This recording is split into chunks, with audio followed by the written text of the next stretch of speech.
एक और राज्य में एनडीए को लगेगा बड़ा झटका, इंडिया गठबंधन की होगी बड़ी जीत। एक सर्वे में हुआ बड़ा खुलासा, भाजपाइयों की उड़ी नींद। आगामी लोकसभा चुनाव के लिए बीजेपी और विपक्ष ने कमर कस ली है।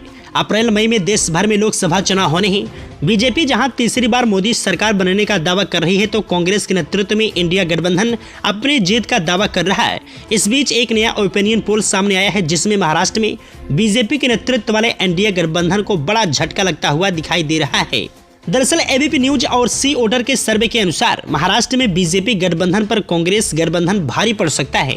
राज्य में एनडीए गठबंधन को 19 से 21 सीटें मिल सकती हैं, जबकि कांग्रेस अलायंस को 26 से 28 सीटें मिलने का अनुमान है। वहीं आपको बता दें, बीजेपी गठबंधन में बीजेपी एकनाथ शिंदे के गुट वाली शिवसेना और अजीत पवार के गुट वाली एनसीपी शामिल है, जबकि कांग्रेस के एनडीए अलायंस में महाराष्ट्र में कांग्रेस, उद्धव ठाकरे वाली शिवसेना और शरद पवार वाली एनसीपी शामिल है।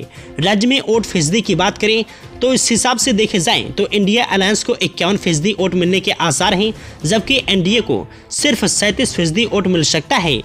पिछले 2019 लोकसभा चुनाव से तुलना करें तो यहां बीजेपी के लिए बड़ा झटका हो सकता है। दरअसल 2019 में बीजेपी और शिवसेना ने साथ मिलकर चुनाव लड़ा था, जिसमें एनडीए को कुल 48 सीटों में 41 सीटें हासिल हुई थी, जबकि यूपीए को महज 5 सीटों से संतोष करना पड़ा था। बीजेपी को 23 सीटें मिली थी, जबकि शिवसेना को 18, एनसीपी को 4 और कांग्रेस को सिर्फ 1 सीट ही मिल सकी थी। वहीं एआईएमआईएम के भी 1 सांसद को जीत मिली थी। सर्वे में पश्चिम बंगाल की सीटों के बारे में भी बताया गया है।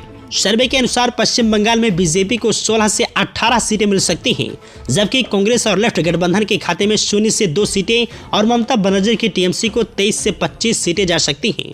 वहीं आपको बता दें कि 2019 के लोकसभा चुनाव में पश्चिम बंगाल में बीजेपी ने शानदार प्रदर्शन किया था। तब बीजेपी को 18 सीटों पर जीत मिली थी, जबकि टीएमसी को 22 सीटों पर जीत हासिल हुई थी। वहीं 2 सीटें कांग्रेस के खाते में गई थी।